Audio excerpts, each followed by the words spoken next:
Ano yaya, tapos ka na? Alam mo kasi siya, Kuya Bono, matalino at magaling pang Pagigihan mo yung trabaho mo kung ayaw mo matanggal, ha? In short, talented Wala, siya. gandahan mo yan. Kaklase siya ni Ate Mary hanggang grade 6 sa Section A. At hanggang mag-graduate. Ayusin mo yung trabaho. Si Bruce.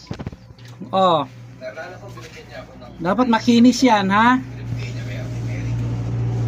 Ako naman ay binigyan ko siya ng litrato ko nung baby pa ako. Anong petya na yaya? Bilisan mo. Kaya iyan ang binigay ko. Naalala ko, grade 9 pa rin kami.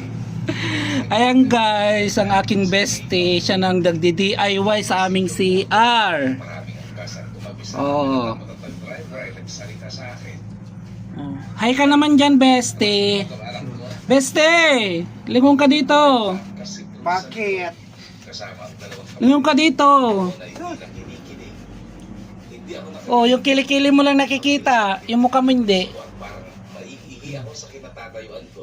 Oh, Pero sabay nakikinig siya ng mga love stories. hindi naging kami. Oh, hindi daw sila naging sila. Oh, ayan. Uy, naiya pa siya. Oh, di ba? Short, ha? Oh, ayan, nasipag. Sige, go. Gusto na rin ang text me. Oo, na. Ipag para ka mga cellphones noon. Yan ang makabagong technique. Hindi kailangan ng radela. Kamay lang sapat na. Oh, sam ka pa. Tumawag kasi siya. May ginagawa ko noon. Ayan. Kaya sinagot ni Mama. La, paliniso. Tapang si Mama, Kuya Bono, sobra. Kurang ano. Sa totoo lang, may napapalo pa ako kahit high school. To na laki ding agkwat di aglit di side na ngay. Dahil sa sobrang Hindi dapat, hindi ba yan, nga ito dapat itan ni... pagpaanan ng maaga.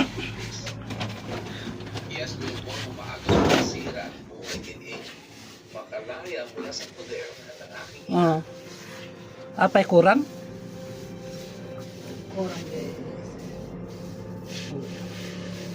Hindi naman sa pagbubuhat ng Kuya Bono, pero marami nagsasabi na ang